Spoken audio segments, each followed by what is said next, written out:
Selamat sore. Selamat sore. Selamat sore. Datang di program Bicara Wisata bersama Destination Indonesia. Tema hari ini babak baru Bali. Baru dalam arti babak setelah pandemi, setelah PSBB atau lebih tepatnya. Ya. Nah, kita tahu banyak orang di sosial media pasang tagarnya kangen Bali. Nah, kita hari ini akan membahas apakah Bali sudah siap untuk kangen Bali.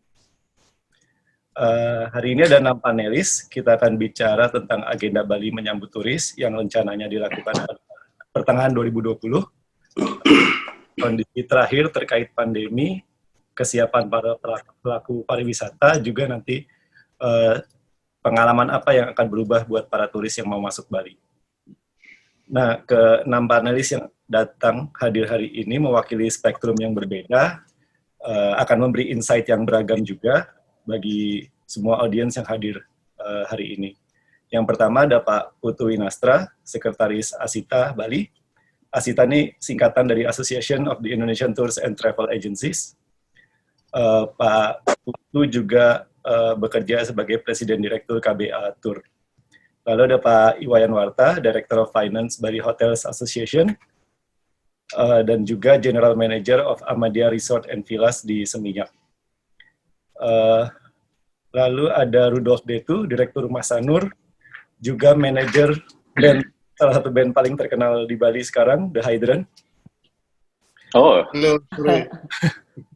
Baru Dan tahu. Mbak Ani Tidara, Director of Marketing and Communication, Sofitel Bali Nusa Dua Beach Resort. Halo. Lalu ada Pak Andre Prawira Disastra, Marketing Communications and Event Division Head, Garuda Wisnu Kencana, Cultural Park. selamat pagi semuanya. Nah, sebenarnya ada satu lagi, Dr. Luhmike Anggraini, dosen dan peneliti di Universitas Bali Dwipa, juga konsultan destinasi dan bisnis pariwisata. Mungkin akan menyusul bergabung bentar lagi. Selain panelis dan saya sebagai moderator, ada tim dari Destination Indonesia, ada Darwin, lalu juga ada Ilham, Radit, dan Karina, nanti yang akan mengatur layar, registrasi, dan seterusnya. Nah, aturan diskusinya, waktunya 90 menit. Saya akan melemparkan pertanyaan bergantian kepada tiap narasumber. Panelis juga bisa saling bertanya dan memberi komentar. Dan ada sesi tanya-jawab dengan audiens. Untuk audiens semua, nanti silakan tulis pertanyaan di kolom chat di bawah layar. Ditulis isi pertanyaannya, ditujukan kepada siapa, lalu di akhir acara akan dipilih 2 pertanyaan terbaik untuk mendapatkan sunglasses dari Ray-Ban. Oh, wow. Wow. Panelis kita boleh jadi Nggak boleh buat kita ya. Good. Oke. Nah, sebelum kita masuk ke diskusi, saya kasih sedikit penjelasan tentang latarnya kenapa kita mengangkat tema ini. Jadi kalau merujuk data gugus tugas per 1 Juni, Bali mencatatkan 482 kasus positif COVID-19. Nah, kalau bicara penyebarannya, Bangli dan Denpasar itu di posisi puncak, disusul Buleleng, kemudian Batu. Nah, kalau secara nasional, Bali peringkat 12 dalam hal jumlah kasus terbanyak, di bawah Sumatera Barat, di atas Sumatera Utara. Nah, sebagai provinsi yang menyandarkan pendapatannya dari pariwisata, jelas pandemi memukul perekonomian Bali. Kalau bicara angka, data BPS triwulan pertama 2020 dibandingin 2019, itu defisitnya sudah 300.000 kunjungan turis asing. BPS belum hitung jumlah kunjungan turis domestik, tapi tiap bulannya tren persentase penurunannya makin tinggi. Nah, berita bagusnya mungkin kondisinya akan mulai berubah. Mulai pertengahan 2020 rencananya turis akan diizinkan masuk Bali. Dari beberapa sumber juga rumor ITDC Nusa Dua akan dijadikan semacam pilot project karena konsepnya gated community, lalu mungkin dianggap mudah mengontrol lalu lintas manusia, jadi akan jadi pilot project destinasi pertama yang dibuka di Bali. Nah, pertanyaannya kan seberapa siap dengan semua rencana itu, lalu apa saja yang perlu kita ketahui bersama termasuk para turis yang ingin berkunjung ke Bali. Nah, diskusinya saya bagi 3 segmen. Yang pertama, bahas dampak pandeminya. Kedua, persiapan pembukaan pintu wisatanya. Lalu ketiga, aturan bagi turis dan pengalaman yang akan berubah. Untuk pertanyaan pertama, saya ke Pak Wayan dulu. Ini temanya serius, tapi bahasa santai aja, nggak apa-apa. Kalau saya hitung data Yes. Bali punya 551 hotel dan 52.000 kamar. Di BHA, mohon dikoreksi kalau seingat saya ada 162 anggota. Nah, saya ingin tahu pertama dampaknya seberapa besar untuk industri perhotelan, dan Bapak sekarang sudah seberapa kangen dengan turis? Oke. Halo kawan-kawan semua, saya ingin salam dulu nih, salam sehat buat semua ya. Salam Pak, salam sehat juga. Salam, Pak. Salam sehat, Pak Wayan. Salam sehat. Jadi kalau Pak Kris tadi tanya seberapa kangen, ya jawabannya pasti sangat kangen ya. Kangen banget gitu ya. Jadi sebenarnya saya udah hampir 30 tahun gitu ya kerja di perhotelan, di pariwisata. Dari pengalaman itu kayaknya sekarang nih paling parah, karena sebelumnya kan kita pernah WTC, kemudian bom Bali 1 dan 2, dan kemudian terakhir beberapa kali letusan gunung gitu ya. Yeah. Yang Raung, Rinjani, terakhir Gunung Agung tahun 2018 kalau salah. Nah itu nggak sampai separah ini ya. Okupansi masih ada lah waktu itu. Nah sekarang ini mulai Maret itu kita masih survive. Maret masih survive, masih ada pendapatan sampai dengan akhir Maret. Nah April minggu pertama masih beberapa hotel saya lihat masih ada pendapatan, dan kemudian minggu kedua onward sampai sekarang nih Juni minggu pertama ya parah seperti ini gitu ya. Jadi bisa dibayangkan bahwa without any revenue, apa yang kita bisa lakukan di hotel ya terpaksa memangkas biaya-biaya, termasuk juga diantaranya adalah staff gitu ya. Yang paling besar itu komponennya adalah gaji karyawan gitu. Jadi saya rasa di anggota betul tadi BHA membawai sekitar 160 Pak sekarang Pak. 160 hotel. Dari informasi-informasi yang berhasil kami kumpulkan itu bermacam-macam cara teman-teman untuk menyiasati. Ada yang masih bisa menggaji full karyawannya selama beberapa bulan kemarin ini, tapi ngambil cuti gitu ya. Kemudian ada yang bayar 75%, kemudian ada juga yang 50%, bahkan ada yang total unpaid leave gitu Pak. Jadi dampaknya cukup serius ini sebenarnya. Jadi bukan hanya ke karyawan ya, supplier kami juga sangat memprihatinkan, dan contohnya lah supplier sayur, buah gitu, dan efeknya juga turunnya nasi langsung ke petani gitu ya. Jadi Bali in general, mungkin nanti Pak Putu bisa elaborate juga, teman-teman di Asita juga saya yakin juga mengalami masalah yang sama dengan kami. Jadi seperti itu Pak, kurang lebih. Namun apa yang kami lakukan selama 3 bulan terakhir ini adalah tetap menjaga kondisi properti dengan baik, terutama kamar-kamar itu kalau nggak dirawat akan cepat sekali rusak. Yang mungkin bahaya laten yang mungkin kita kurang sadari selama ini adalah bahwa kalau AC itu nggak dipakai, kemudian itu kita reopening lagi dan kita nggak rawat, itu bisa menjadi musibah baru lagi tuh. Okay. Legionella ya, makanya di tempat kami atau di hotel-hotel lain juga rutin tuh setiap minggu kita flushing, kita hidupin, kemudian saluran air juga seperti itu. Jadi walaupun tidak operasi ya kita tetap siapkan diri, kapanpun pemerintah minta kita buka, I think we are almost ready. Okay. Demikian mungkin yang bisa saya buka. Iya Pak Wayan. Saya ke Mbak Ani ya, sekalian masih nyambung soal hotel. Tentang hotelan, oke. Ya, bisa cerita mungkin dampaknya kalau di hotel chain gitu misalnya seperti apa. Dan saya juga tahu ada banyak hotel termasuk di Bali bikin mensiasati keadaan dengan bikin promo beragam ya. Restoran bikin paket delivery, lalu menawarkan paket menginap jangka panjang. Saya tahu ada hotel yang menawarkan misalnya sebulan 6 juta gitu menginap di Bali. Juga yang promo book now stay later, jadi kayak semacam nabung gitu, beli sekarang tapi nginepnya nanti. Nah kalau di Sofitel seperti apa?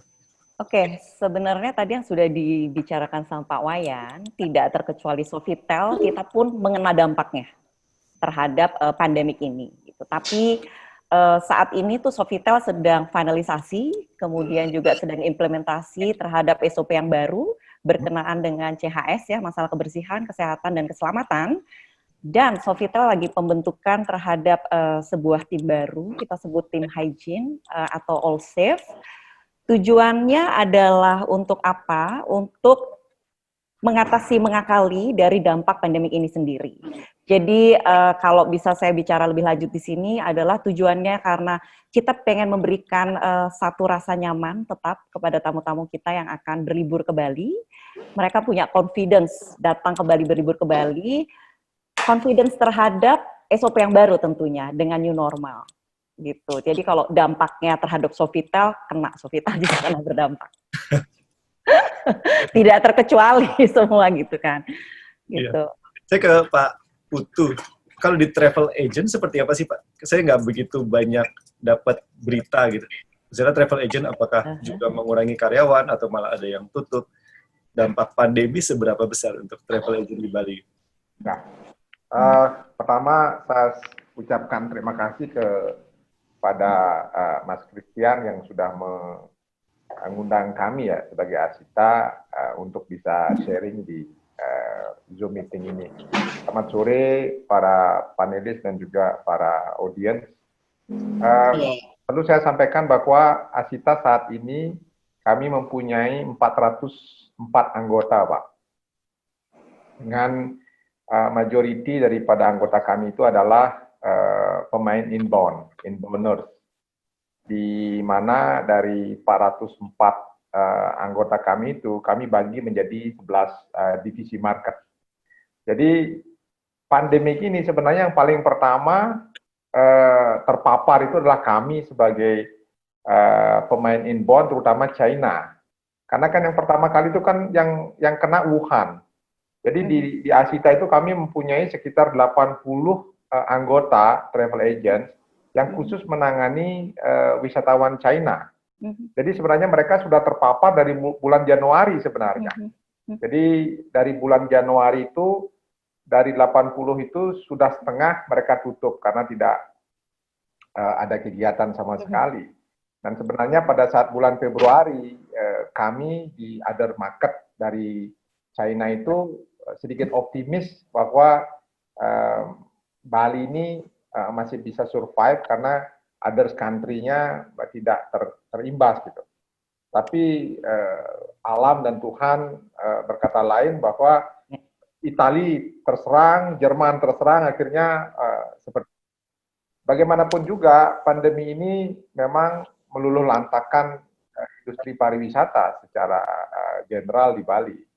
Jadi kami di Asita boleh dikatakan sampai saat ini seluruh anggota kami itu tutup, Mas Christian.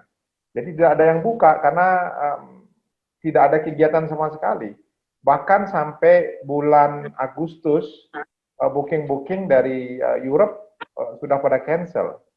Karena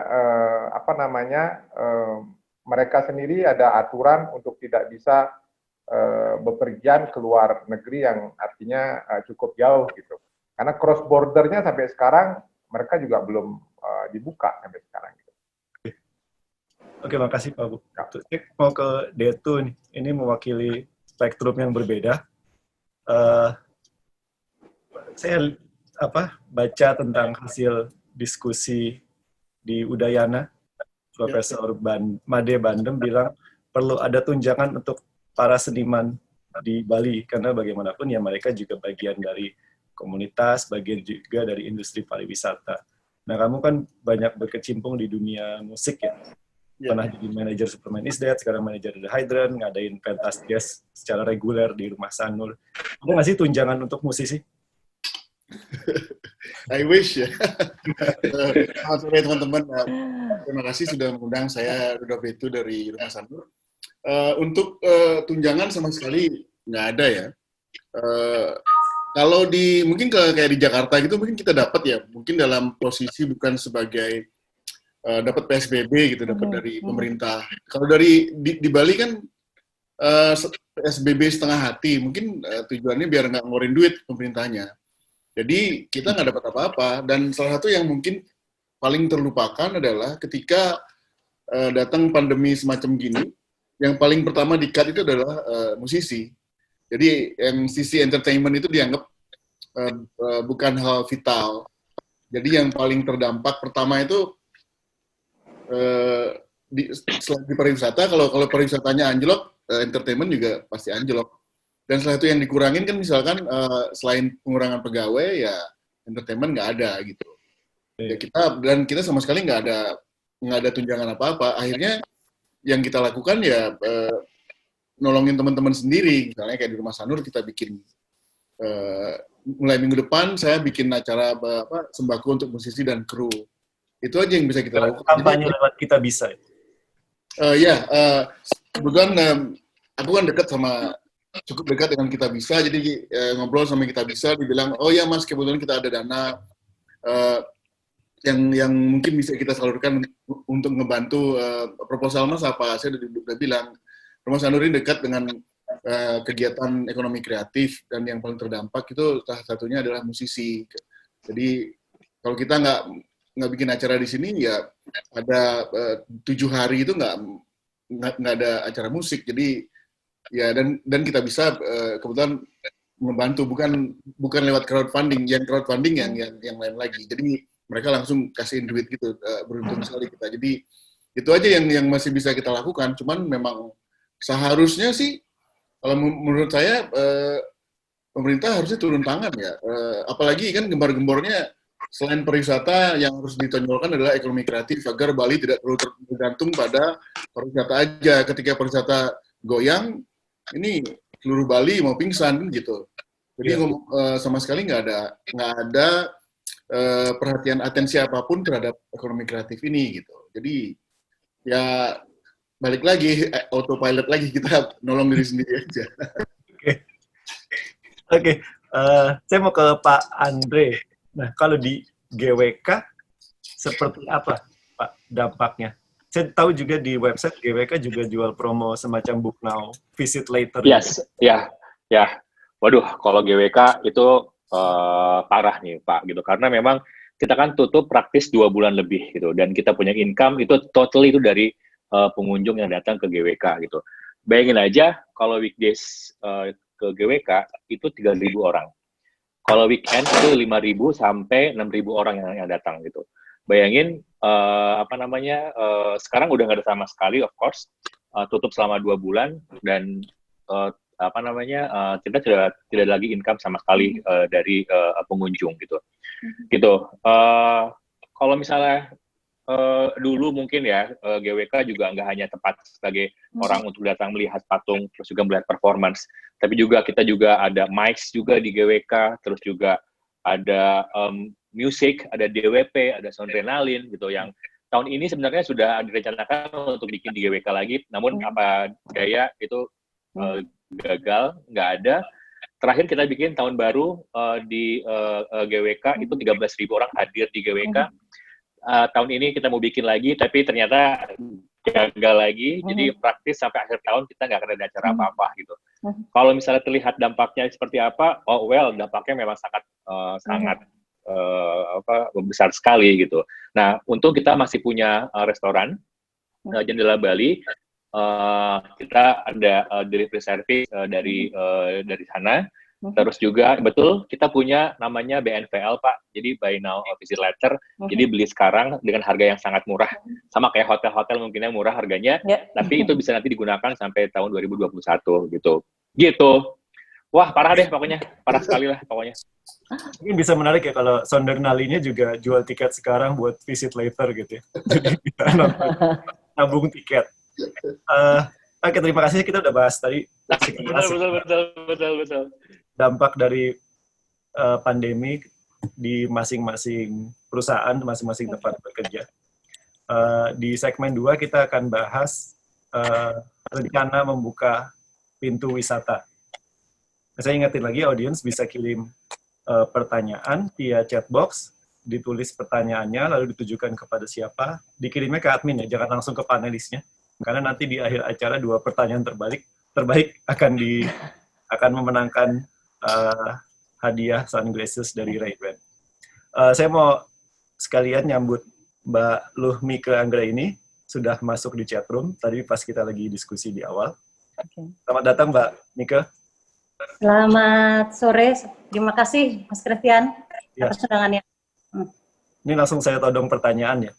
Tadi udah Ya. dengar dari 5 panelis lain tentang dampak pandemi terhadap pariwisata Bali, juga terhadap industri kreatif. Nah, kalau dari Mbak Mika ngelihatnya seperti apa? Ini kan kondisinya kayak dilematis ya. Kalau tidak dibuka, perekonomiannya mungkin akan terus jatuh gitu, terpukul, perekonomian mandek. Tapi kalau dibuka, pertanyaannya apakah sudah siap dengan konsekuensinya dan persiapannya seperti apa? Sebenarnya seberapa visible sih rencana membuka pintu wisata di pertengahan tahun? Terima kasih pertanyaannya Mas Christian. Jadi krisis pandemi ini dibandingkan dengan krisis-krisis sebelumnya terhadap pariwisata, ini yang paling berat ya. Karena dari skala dampak, ini dampaknya global. Kemudian dari skala travel confident, ini sangat melemahkan, bahkan bisa menghilangkan travel confident. Ya, ini dibandingkan dengan Gunung Agung misalnya, Gunung Agung itu dampaknya lokal, kemudian waktu recovery itu lebih cepat. Demikian juga ketika di-compare dengan 911, ini juga lebih cepat. Juga ya, waktu Bom Bali juga lebih cepat Bom Bali recovery-nya. Yang ini dampaknya sudah tidak hanya lokal dan regional, tapi sudah dampaknya global. Sehingga ini berpengaruh terhadap traveler confidence ya, juga berpengaruh terhadap confidence dari industri sendiri. Jadi mereka dengan kondisi yang sekarang karena dirumahkan, kemudian sumber daya yang juga tadi disebut dari supply chain dan seterusnya itu ada masalah ya. Jadi kita sebenarnya tidak siap sebagai supply. Ya, demand-nya tidak siap, supply-nya tidak siap, sehingga ini menyebabkan terjadinya tidak terjadi pariwisata. Jadi pariwisatanya tidak terjadi gitu ya dalam konteks ini. Jadi COVID-19 ini cukup ampuh untuk menghilangkan fasilitas pariwisata sebenarnya secara potensi gitu ya. Jadi tentu kita harus intervensi. Kalau tidak ada intervensi, ya pariwisata benar-benar bisa hilang yang seperti kemarin maksudnya ya. Nah, jadi ada 3 tantangan yang dihadapi. Yang pertama tuh tantangan untuk demand. Ya, dari demand-nya sendiri dari market. Market sedang mengalami challenge ya. Challenge tentang confident mereka ya. Kemudian ada skenario yang diterbitkan oleh UNWTO, United Nations World Tourism Organization, yang mengatakan bahwa recovery akan terjadi bulan Juli, bulan Oktober, bulan Desember. Jadi bertahap, ya kan? Travel restriction, border opening itu bertahap. Nah, bertahapnya ini juga tidak semua ya. Sekarang regional baru Eropa, itu pun baru 25%. Itu pun antar negara di Eropa saja. Kemudian kita juga mendengar secara resiko dari travel bisnis ini adalah dari penerbangan. Penerbangan juga katakanlah ini domestik yang lebih pertama menyelamatkan. Domestik sendiri juga ada challenge. Selain tamu-tamu domestik kita juga sebenarnya terkena krisis ya, mereka sebagai demand terkena krisis karena mereka adalah middle income class ya. Pelaku UMKM juga, dan mereka terkena krisis sehingga mereka untuk traveling mereka juga ada efisiensi ya. Kemudian penutupan penerbangan ini merupakan suatu ancaman. Beberapa penerbangan sudah ada yang dinyatakan bangkrut misalnya seperti itu. Itu juga mengganggu secara regional, kan mendapatkan krisis baru lagi, yaitu penutupan penerbangan, penutupan jalur penerbangan ini ada krisis baru, krisis dampak ikutan dari COVID ini. Ya, jadi ini akan ada tambahan baru selain dampak secara global juga regional, karena penerbangan kan melayani peredaran turis secara regional. Kemudian tadi dari segi resiko dan skenario-skenario, dan paling cepat itu recovery sebenarnya ekonomi itu 2021, sementara pariwisata yang full baru 2022. Itu memang skenario-skenario. Tetapi yang kita hadapi bukan hanya risiko, tetapi juga uncertainty, ketidakpastian. Jadi ketidakpastian ini menyebabkan sulit kita mengambil keputusan dan kebijakan dan ambil decision ya, karena apapun yang tidak pasti itu menyulitkan. Bahkan insurance saja itu risiko masih bisa diukur ya dengan skenario, tetapi ketidakpastian ini ukurannya bagaimana? Virus belum ada vaksinnya misalnya seperti itu ya. Kemudian tidak semua border dibuka dan seterusnya. Nah, kemudian yang itu dari segi demand. Demand-nya sendiri lemah. Kemudian yang kedua dari segi operation. Nah, human resources kita yang dirumahkan ini sebenarnya kalau kita sebut ready, itu apabila mereka sudah skillful dan terlatih. Satu sisi, mereka tidak hanya memerlukan keterampilan, pengetahuan, dan sikap profesional, tapi juga sekarang harus certified gitu ya, COVID awareness gitu. Ya, jadi sedang dibuat protokol, ya kan? Itu tantangan di operation. Kemudian supply chain. Nah, supply chain sendiri kalau kita Bali disebut visible atau tidak, kalau kita lihat selama ini di mana datangnya barang-barang bahan-bahan ingredient yang datang di Bali ini sebagian besar satu impor, yang kedua dari luar Bali. Ya, dengan cross border antara Bali dan provinsi lain yang sangat ketat saat ini, ya kan, dengan peraturan restriction, kemudian pengecekan dan seterusnya. Ini juga sangat mengganggu supply chain yang ada di Bali untuk ingredient dan keperluan-keperluan operasional yang ada di Bali. Kemudian juga biaya-biaya akan menjadi mahal. Ini resiko yang akan terjadi adalah kenaikan harga karena jumlahnya bahan baku yang berkurang dan harga akan menjadi semakin mahal. Jadi operasional semakin tidak visible sebenarnya kalau dari sisi operasional apabila nanti kita tidak running 100% gitu ya bisnis volumenya. Kemudian berikutnya adalah dari segi standar produknya. Standar kita masih menunggu adanya protokol. Ya, standar challenge ini protokol ya. Jadi Bali selama ini kan sudah memiliki dikaruniai banyak hal ya. Untuk tourism produk kita nggak ada habis-habisnya lah, kita dikaruniai talent begitu ya dan kreativitas. Tetapi kali ini memerlukan standar. Nah sekarang siapa yang membuat standar ini? Bagaimana standar ini dikomunikasikan, disosialisasikan? Belum ada kejelasan sebenarnya. Memang masih didiskusi, kita masih didiskusi ya, masih seputar itu. Jadi challenge kita yaitu yang pertama tadi saya sebutkan demand, kemudian di operation, dan yang tiga adalah di standar. Ini 3 challenge yang untuk menentukan visibility Bali untuk reopening. Explore lagi. Mbak, saya mau ke Pak Andre. Pak Andre, kalau paket GWK-nya yang visit later itu kan di Agustus ya, berarti sudah cukup optimis untuk buka di Agustus. Ya, itu sebetulnya awalnya kita bikin di Februari dengan asumsi di Juni sudah buka, asumsi. Gitu. Makanya kita bikin di Agustus, kita spare gitu. Nah, sekarang ini Andre layarnya kenapa jadi miring ya? Halo? Oh, sorry. Miring ya?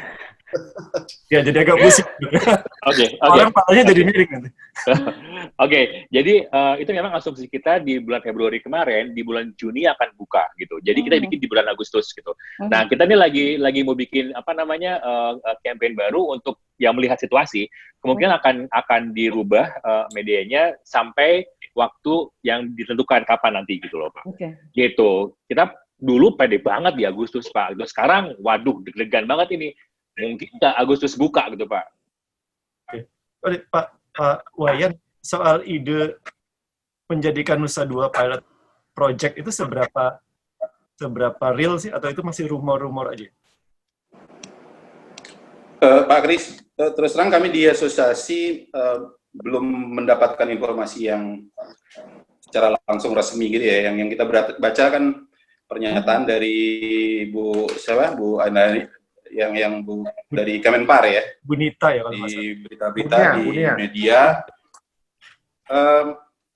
Sekretaris Bu Giri.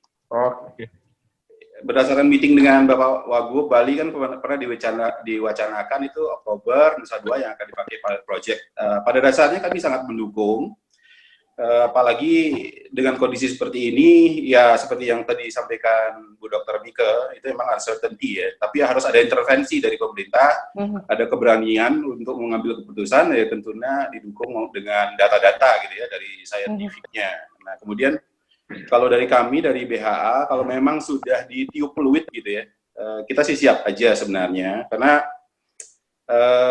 dari sisi pemerintah yang kita harapkan adalah, kami dari asosiasi itu adalah kejelasan. Polisinya seperti apa, kemudian regulasi seperti apa. Dalam hal ini misalnya polisi, kapan kita mulai buka gitu.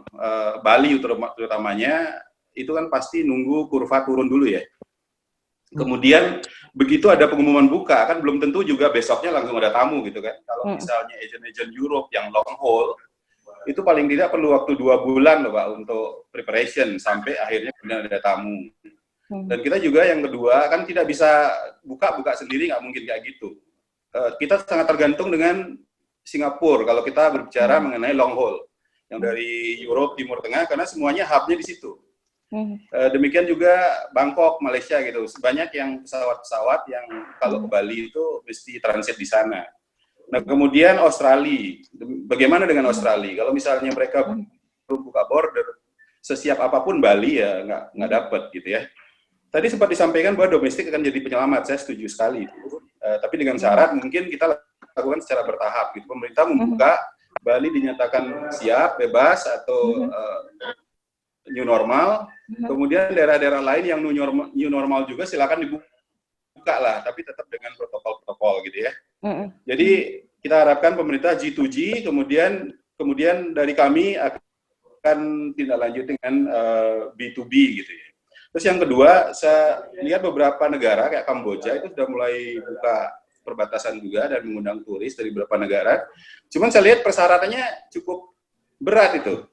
Travel insurance-nya harus berapa puluh ribu, kemudian ada kesanggupan untuk bayar karantina mandiri, ini sama dengan bohong gitu ya. Mungkin kalau bisa Indonesia itu syarat-syaratnya diringankan lah dikit ya. Dalam artian kalau itu harus ditetapkan bahwa dia harus swab atau PCR, itu dimudahkan lah untuk cara mencarinya. Kemudian kita bisa nggak buka lagi bebas visa untuk turis. Jadi hal-hal yang seperti ini harus dibalance lah antara ketat sama dengan meringankan sehingga orang ada niat lah untuk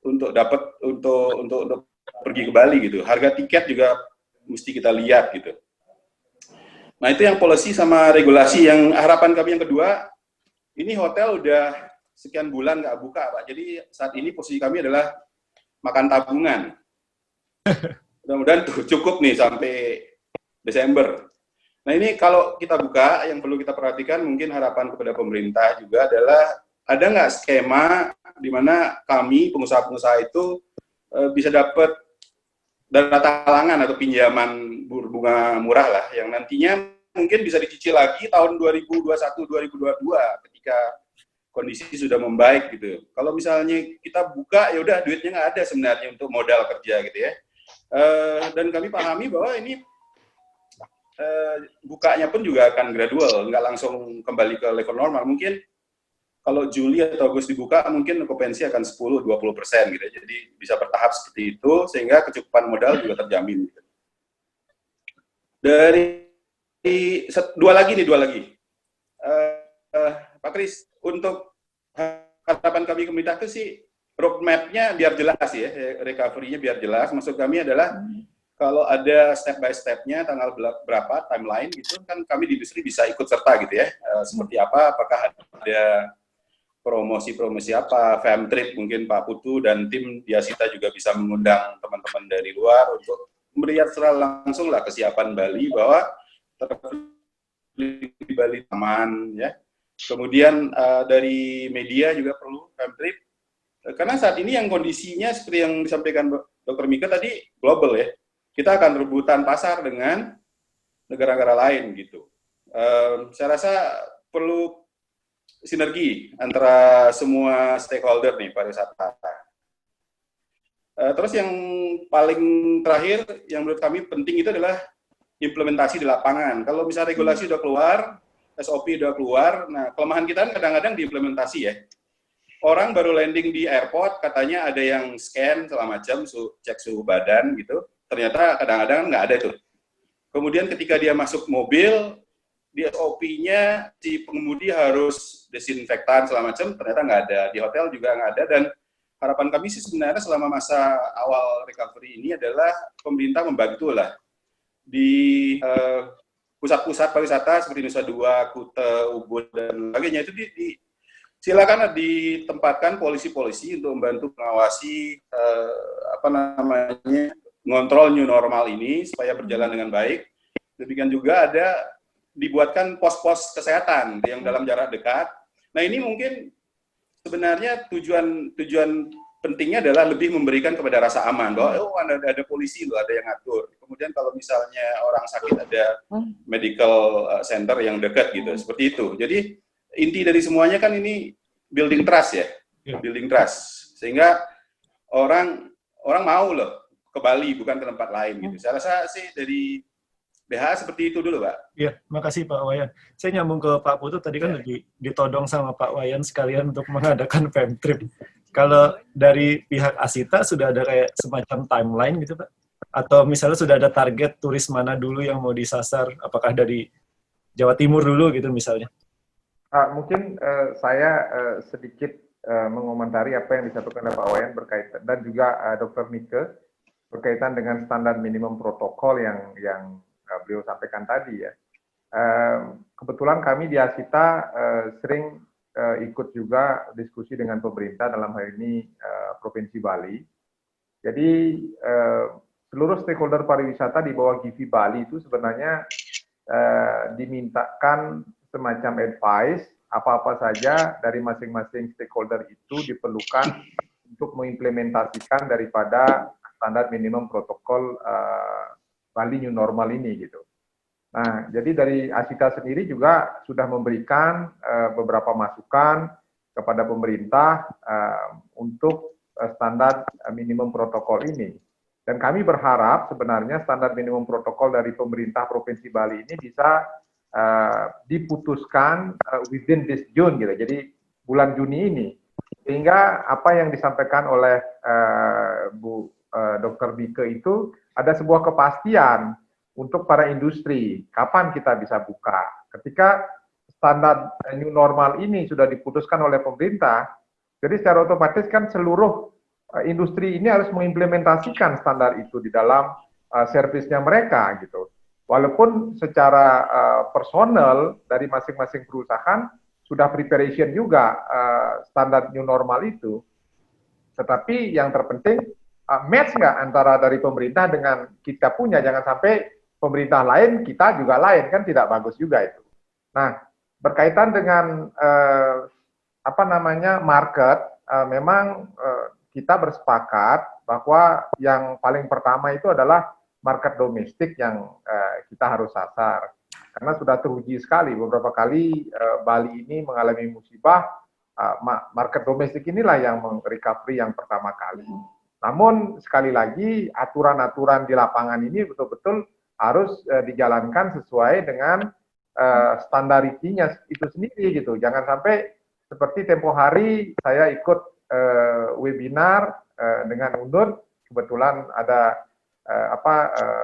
rekan kami dari kampung juga menjadi kepala di sana. Kami bertanya kepada kepala dinas kesehatan provinsi, kenapa melalui udara harus PCR swab, tetapi kalau melalui Gilimanuk tidak? Apakah penyakitnya berbeda? Saya bilang. Nah, di sini jawaban kepala dinas sedikit abu-abu. Katanya kalau melalui darat itu kebanyakan logistik. Nah, tapi kenyataannya kan berjubel antara Gilimanuk sama Ketapang. Nah, di sini apa yang disampaikan Pak Wayan ini, law enforcement di lapangan ini tidak sama dengan standar yang diberikan oleh pemerintah. Nah, ini ke depan ini kita betul-betul harus kita bersatu bagaimana menerapkan standar new normal ini sesuai dengan semestinya, sehingga hal-hal yang kita tidak inginkan akan terjadi gelombang kedua, ketiga, keempat itu tidak terjadi lagi gitu. Nah, kita juga berharap kalau memang test case daripada pembukaan Bali ini melalui pilot project-nya itu di Nusa Dua, kami sangat bersetuju karena memang Nusa Dua kan easy to control. Karena di sana ada ITDC yang setiap saat mereka bisa mengeluarkan aturan terhadap properti yang ada di sana. Sehingga dengan test the water ini kita akan tahu seberapa besar pengaruhnya dan sebagainya.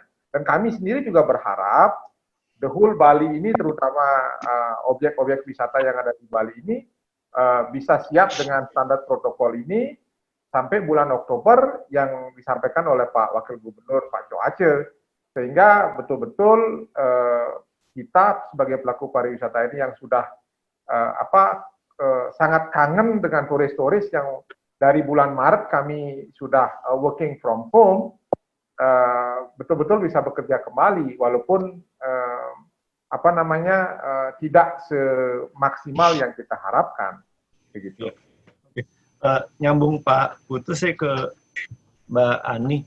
Ya. Kalau kamu kan di juga ada koordinasi dengan kantor di Indonesia, dengan kantor regional juga gitu, dengan akor internasional. Selain ada protokol di tempat hotel berada, juga ada protokol dari global office-nya. Gitu. Saya tahu akor sudah mengeluarkan itu gitu, all-safe dan kerjasama dengan AXA gitu. Kamu lebih ribet nggak jadi koordinasinya memadukan protokol yang berbeda-beda ini? Sebenarnya kalau dibilang lebih ribet sih enggak, Chris, gitu. Karena kan kita semuanya harus mengikuti guideline dari pusat, gitu ya.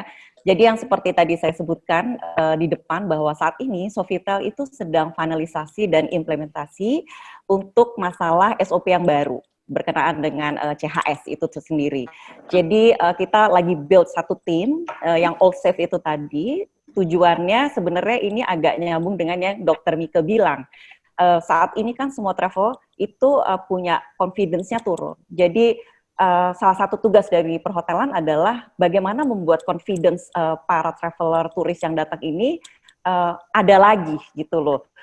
Confidence terhadap new normal yang akan dijalankan. Nah, dari pusat kita sudah dapat guidelines-nya, walaupun tidak semua yang seperti Chris barusan bilang tentang kayak AXA Insurance, itu ke depan akan menjadi salah satu benefit untuk tamu-tamu Accor Hotels yang menginap dengan kita.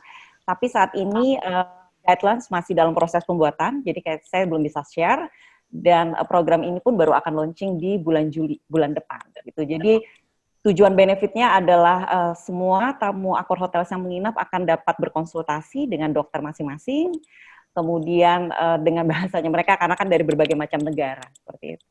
Oke. Kalau Detu, Ya, musik venues gitu menurut kamu, klub, bar gitu, mereka punya protokol sendiri atau sudah sudah?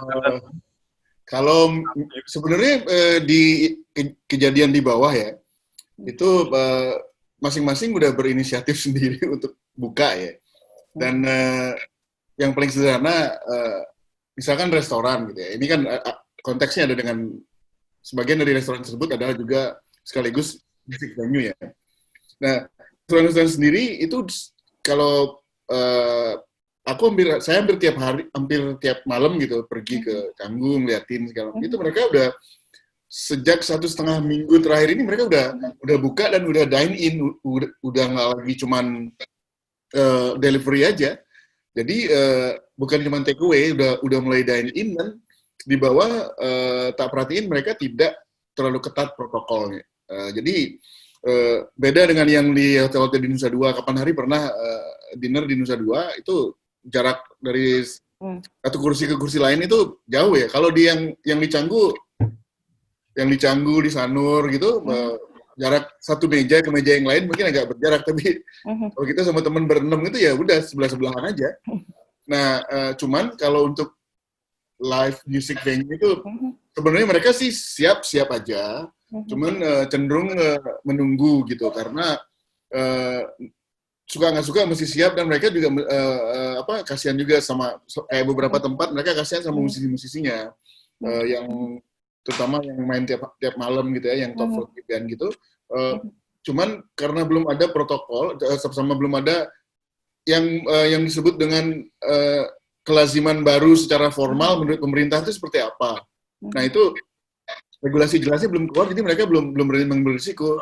Akhirnya pilihannya adalah live music venue itu buka misalnya syuting video gitu di tempat tersebut, dan pelanggan-pelanggannya ya nonton dari rumah. Yang paling hebat segitu, dan nyumbang duit beberapa gitu. Walaupun sering kejadian donasinya jauh dari harapan.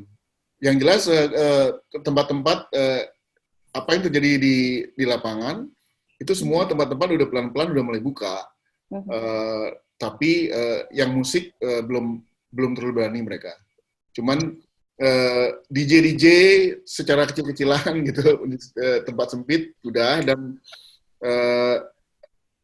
yang jelas siap kok, tinggal kelaziman baru formal ini seperti apa. Kalau Rumah Sanur sendiri kapan rencananya? Gimana? Rumah Sanur sudah ada rencana? Rumah Sanur sekarang untuk musik kita syuting aja ya, pakai apa? Syuting seperti konser biasa, cuman volumenya sangat dikecilin kan, karena volume lebih gede itu justru untuk keluar ya, untuk virtualnya. Jadi nggak masalah.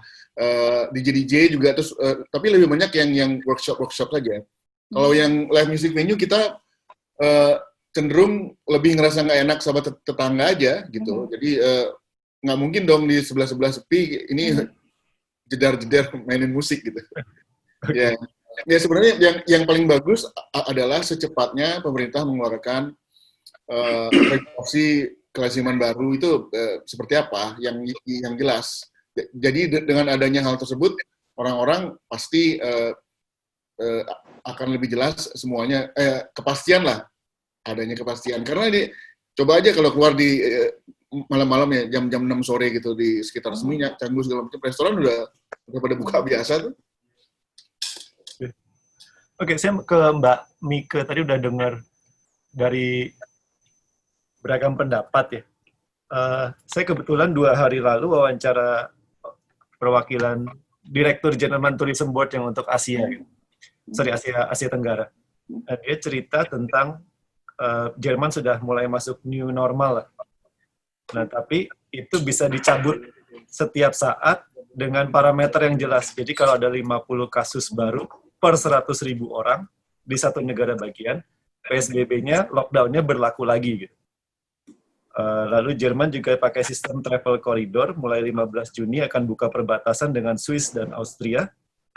Jadi pilihan-pilihan buka perbatasan dengan negara mana itu ditentukan dari level profil risiko keselamatannya yang sama. Gitu. Jadi kalau Jerman berhasil mengatasi berapa persen kasus, Austria juga, berarti dia bisa buka. Dan rencana travel corridor akan diterapkan juga kemungkinan antara Australia dan New Zealand. Nah, kalau menurut Mbak Mika, Bali harusnya punya standar seperti apa ya kalau ingin membuka pariwisata, dan apakah seberapa fleksibel gitu bisa menerapkan parameter sendiri, ini new normal sudah berlaku atau harus PSBB lagi gitu.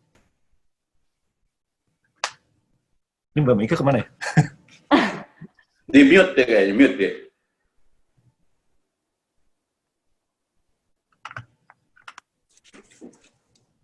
Mesti di-unmute dulu kayaknya. Darwin, ini Mbak Mika kenapa di-mute ya? Kayaknya nge-hang deh koneksinya. Iya, dia nge-hang kayaknya. Koneksinya jelek di Mbak Mika. Mbak Mika bisa kok unmute sendiri harusnya. Tapi ya, hang. Terima kasih, Mas. Terkait dengan Sorry, dia kayaknya ngomong tapi nggak masuk ya. Oke, ini problem klasik. Masuk. Halo? Sudah mute mungkin tuh. Oke, saya mungkin sambil tunggu Mbak Mika, saya ke pertanyaan dari audiens juga, karena sudah banyak pertanyaan yang masuk. Ini untuk Pak Putu dari Etaporama. Ya. Sorry, Mbak Mika udah balik. Tidak masuk. Ya, terima kasih. Iya, silakan Mbak. Sorry. Ya, terkait dengan travel corridor tadi, jadi kita melihat ke depannya ini bisa karena krisis ini kan virusnya dinyatakan banyak sebagai virus misterius ya. Ini belum pernah terjadi sebelumnya, kemudian belum ditemukan vaksin. Jadi sebenarnya dari University of Minnesota itu sudah ada 3 skenario terhadap virus ini. Ya, jadi virus yang skenario pertama itu yang istilahnya akan seperti flu biasa, naik turun ya, dan itu berlangsung sampai dengan tahun 2022. Tapi yang kita takutkan adalah yang skenario kedua, yaitu fall peak, ya kan? Jadi ada yang kemarin itu peak, ya, itu belum tentu yang terbesar. Jadi yang kemarin itu belum puncaknya. Takutnya setelah ini ada gelombang kedua yang puncaknya lebih besar. Nah, ini yang dikhawatirkan oleh pelaku industri pariwisata dan semua ya, seluruh manusia di dunia ini, yaitu adanya gelombang kedua yang lebih besar daripada yang kemarin. Jadi seperti gunung meletus gitu ya, letusan pertama itu belum tentu letusan yang terakhir. Bisa saja akan ada yang lebih besar. Nah, ketidakpastian ini juga membuka buka tutup sehingga menimbulkan ketidakpastian dan risiko dalam bisnis pariwisata semakin tinggi. Itu. Jadi kemudian yang terkait dengan regional ya, open border antar travel corridor ini. Ya, memang regional tourism ini menjadi kalau seperti di Eropa itu kan daratan semua ya. Itu dimungkinkan dengan mereka berkendara dengan mobil. Tetapi kalau untuk kepulauan seperti Indonesia yang dipisahkan oleh laut ya, daratan laut, itu akan menyulitkan dalam travel corridor. Ya, banyak sekali akan moda transportasi yang digunakan seperti ferry dan seterusnya, jadi menyulitkan protokol ini diimplementasikan. Tapi kalau di Eropa, mereka itu di Eropa sudah punya rute berkendara dengan mobil lintas Eropa. mereka juga sudah punya rute bersepeda lintas Eropa, ya, untuk travel regionalnya. Sementara kita kan tidak mungkin melakukan itu dengan Malaysia, Singapura, atau Perth, Australia, atau Darwin, tidak bisa. Karena kita dipisahkan oleh laut. Jadi ada setiap negara memiliki tantangannya masing-masing dalam membuka pariwisata ini. Jadi reopening ini harus dipikirkan dengan lebih strategis begitu ya ke depannya. Saya kira demikian. Oke. Saya mau sebelum masuk ke segmen berikutnya mau ambil pertanyaan dari audiens dulu. Ini pertama buat Pak Putu tadi dari Eta Porama. Bagaimana cara meyakinkan turis baik domestik atau internasional untuk datang ke Bali dengan aman dan mudah? Ini Hasita seperti apa, Pak? Sebenarnya dari Hasita sendiri sudah menyusun sebuah standar minimum protokol, di mana pertama adalah kepada tim kita di frontliner itu kita selalu menyiapkan masker, kemudian ada hand sanitizer, dan juga melakukan disinfektan kepada seluruh armada-armada yang kita mau pakai dari sebelum kita pakai dan kemudian setiap saat kita melakukan disinfektan, dan juga melakukan social distancing dari setiap tempat-tempat yang akan dikunjungi.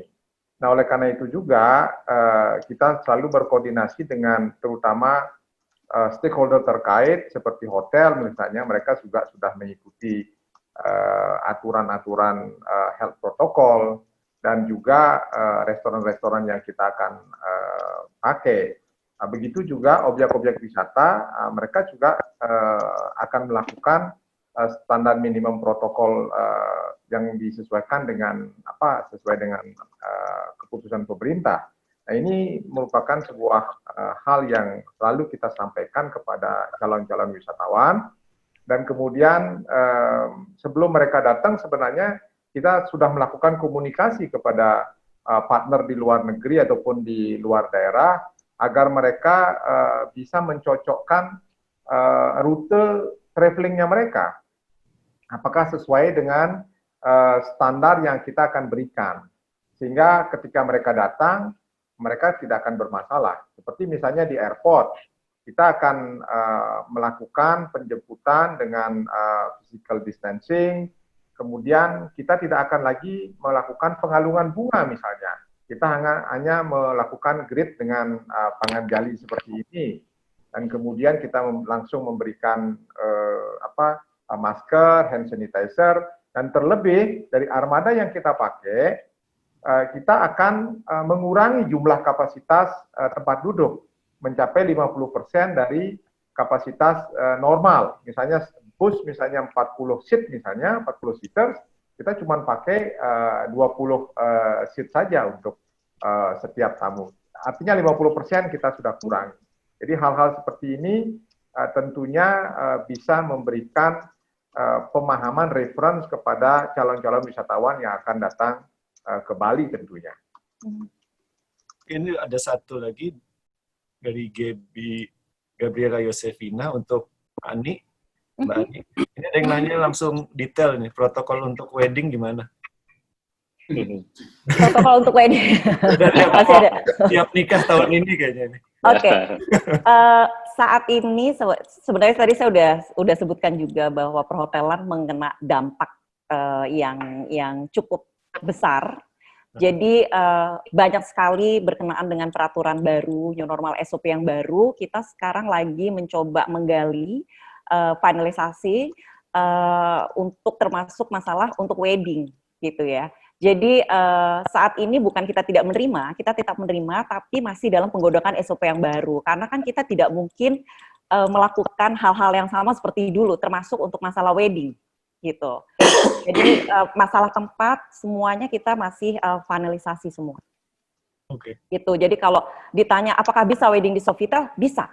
Tapi dengan new normal dan SOP yang baru, gitu. Which is sekarang masih dalam proses finalisasi. Oke. Buat Pak Wayan, ada pertanyaan, tadi sudah mendengar tentang gangguan terhadap pariwisata akibat bencana. Ini sebenarnya minta tips finansial nih, Pak. Caranya agar perusahaan bisa tetap bertahan atau setidaknya menggaji karyawan selama 6 bulan penuh. Caranya gimana? Selama apa?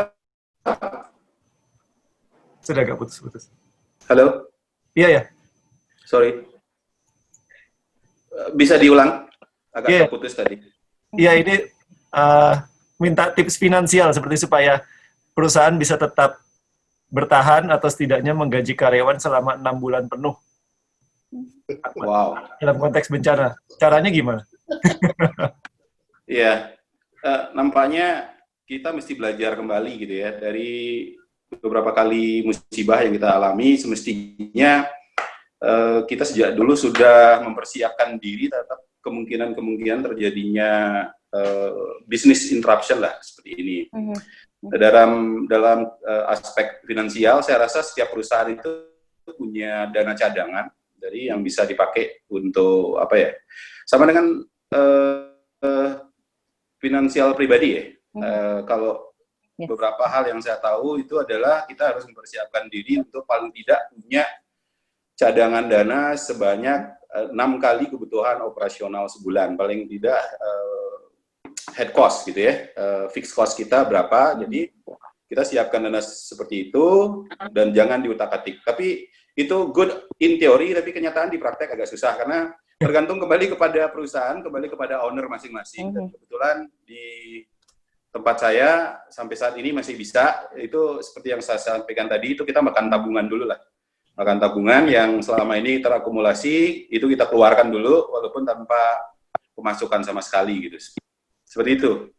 Oke. Terima kasih. Nanti saya akan ngambil pertanyaan lagi dari audiens. Kita akan masuk ke segmen berikutnya. Ini karena waktunya makin mepet, saya langsung fokus ke bagian tentang apa sih dampaknya buat turis dengan kalau nanti protokol diberlakukan, new normal diberlakukan. Ini masih agak membayangkan, tapi banyak orang sepertinya yang juga mungkin sudah beli paket Book Now Stay Later, ingin tahu sebenarnya nanti ketika liburan seperti apa yang berubah gitu. Saya ke Pak Andre. Kalau di GWK, pengalaman turis yang akan berubah seperti apa? Tadi Pak Putu sempat ngasih clue sedikit, nggak ada pengalungan bunga, nggak ada salaman lagi, namaste sekarang semuanya. Kalau di GWK seperti apa? Apakah patungnya boleh dimasukin atau enggak? Ya, jadi kita memang sudah menyiapkan protokol kesehatan Pak dari awal, dari gerbang sampai dalam gitu. Dari pertama mereka wajib pakai masker, mereka parkir, mereka naik shuttle bus, di sana sudah ada distancing protokol di kursinya, di tiketing juga sama gitu, ya mungkin ini sangat normatif ya gitu, ada yang lain untuk mengantri, ada disinfektan gitu. Kita ada lebih dari 30 titik disinfektan seluruh kawasan GWK gitu. Bayangin kita punya kawasan 60 hektar, berarti itu disinfektan, terus juga tempat mencuci tangan gitu, terus juga hand sanitizer itu di mana-mana gitu. Bahkan kita punya new idea, new inisiatif, kita punya disinfektan yang mobile gitu. Jadi kita punya penari yang memakai baju penari dan dia akan keliling-keliling dan dia akan memberikan hand sanitizer ke mereka gitu. Jadi kita jemput bola gitu kalau misalnya mereka memerlukan gitu. Terus juga tempat untuk ukur suhu kita akan ada di mana-mana.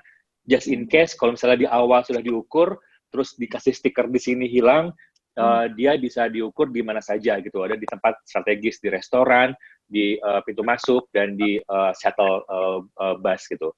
Mungkin yang ribetnya itu adalah akan sering ditegur sama security. Kalau misalnya bergerombol, jalan, akan ditegur untuk distancing gitu. Dan mesti pakai masker. Wajib kudu pakai masker gitu. Kalau enggak, ya silakan kita juga menyediakan dan bisa beli di GWK. Begitu sih, Pak. Kalau Pak Putu, saya baca ada sistem di portal sistem informasi kewaspadaan kesehatan COVID-19 Bali. Di situ ada formulir untuk turis untuk diisi. Saya sempat buka formulirnya. Jadi kalau turis masuk Bali, ngisi penjaminnya siapa, apakah sudah dites, dilampirkan bukti tesnya. Nah ini di travel agent juga sudah diberlakukan atau akan diberlakukan untuk tamu-tamu berikutnya? Sementara untuk hal tersebut belum Mas Christian, karena sekali lagi memang standar minimum protokol dari pemerintah ini kan belum turun. Jadi kami tidak mau mendahului apa yang belum diputuskan oleh pemerintah. Jangan sampai justru dokumen-dokumen yang Mas Christian sampaikan tadi malah menjadi bumerang buat travel agency itu, dalam artian para turis merasa keberatan dengan terlalu banyak persyaratan, akhirnya mereka tidak jadi datang ke Bali gitu. Nah ini yang kita takutkan. Justru kita berharap ke depan dengan standar minimum protokol yang sudah diputuskan oleh pemerintah bisa memberikan sebuah satu jaminan kepercayaan, kemudian jaminan bahwa mereka bisa traveling tetapi masih tetap dalam koridor-koridor yang mereka bisa sehat dan selamat kan begitu. Jadi tidak terlalu berat lah buat mereka. Gitu. Oke. Jadi kalau Pak Wayan di anggota BHA gitu sudah ada diskusi seberapa jauh diskusi tentang protokol yang akan diterapkan di hotel-hotel, tidaknya di anggota BHA dulu misalnya, apakah walk-in guest gitu, bisa langsung masuk hotel atau harus dites dulu gitu? Kalau di kolam renang gitu misalnya aturannya seperti apa, di gym seperti apa gitu? Pada dasarnya sih kami mengikuti praktek-praktek new normal ini ya, seperti masker, pilarnya kan cuma itu ya, pemakaian masker, jaga jarak, kemudian pengukuran suhu tubuh, dan kemudian juga desinfeksi. Saat ini kami di BH lagi nyusun SOP, Pak. Itu kita ngambil reference dari WHO, kemudian dari Depkes, juga kita dapatkan dari, kemarin PRI juga mengeluarkan semacam SOP untuk kalangan PRI. Kita juga ngambil dari beberapa, karena kebetulan member kami kan banyak juga yang chain hotel internasional, itu banyak bahan yang kita juga dapatkan. Maksud kami, kita akan keluarkan, tapi sama dengan Asita, kita nggak ingin mendahului apa yang digariskan oleh pemerintah. Pada dasarnya kami siapkan dulu, nanti kita selaraskan dengan apa yang diadakan pemerintah. Tapi yang paling tidak, standar yang akan kami keluarkan ini bisa dijadikan acuan oleh anggota dan kemudian disesuaikan dengan apa yang ada di kondisi mereka masing-masing. Karena kan kami juga membernya beragam ya, ada yang bintang 5, ada yang bintang 3, bintang 4, bahkan juga butik hotel, jadi tidak bisa disamaratakan. Yang jelas, kami tunggu standar minimum yang dikeluarkan pemerintah, kita elaborasi sesuai dengan kondisi masing-masing, sehingga harapannya tamu, ya jangan terlalu takut lah, sebenarnya inti dari wisata kan senang-senang nih, jangan sampai dia merasa tamu itu masuk seperti mau masuk ke rumah sakit gitu. Gitu ya Pak? Ya, saya mau ke Mbak Nike tadi, protokol dari World Tourism Organization sempat disebut beberapa kali dan memang sudah dilansir di website mereka ya, global guidelines gitu untuk pembukaan tourist tourism istilah mereka. Sebenarnya isinya cukup umum ya kalau saya baca, walaupun ada beberapa bagian cukup lumayan detail lah. Misalnya disarankan menyediakan paket hotel dan mobil sewaan gitu, satu paket. Lalu menyediakan paket makan individual untuk tamu. Misalnya saat meeting, lalu ada koordinasi dengan perusahaan asuransi menyediakan coverage gitu sampai 100%. Nah, lalu kan ini idealnya diterjemahkan sesuai konteks lokal ya. Nah ini kalau di Indonesia sebenarnya ini tugas siapa sih Mbak Mika, dan sebenarnya prosedurnya idealnya seperti apa? Karena setiap wilayah nanti punya karakter berbeda juga. Iya, terima kasih. Jadi implikasi dari global standard yang dari UNWTO itu sebenarnya kita dalam reopening ya pariwisata atau restart tourism ini, we have to start small ya. Jadi kita harus mulai dari yang kecil dulu.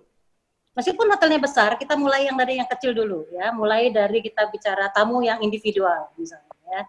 Kemudian kalau wedding yang small wedding. Kalau memang 10 orang batas maksimal partisipannya ya 10.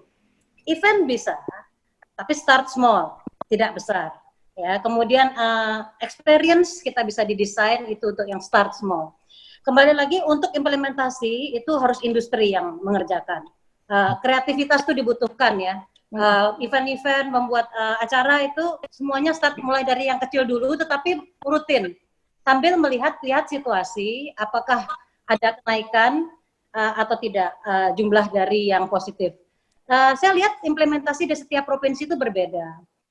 Seperti di Jawa Barat itu mereka punya apa namanya istilahnya adaptasi yang baru ya, jadi mereka namanya AKB, adaptasi kebiasaan baru, itu namanya. Jadi dibuka yang pertama itu tempat ibadah dulu. Setelah tempat ibadah dulu dibuka, kemudian ada pertanian ya, keseharian, pasar gitu ya. Kemudian yang ketiga baru mall, keempat pariwisata, baru yang dibuka baru pendidikan. Itu pun dalam 6 bulan ke depan, stage by step, per minggu direview. Kalau ada masalah lagi, mundur lagi gitu ya. Step 1, 2, 3, 4 tadi mundur lagi. Jadi kalau misalnya sudah sampai di pariwisata, kemudian buka,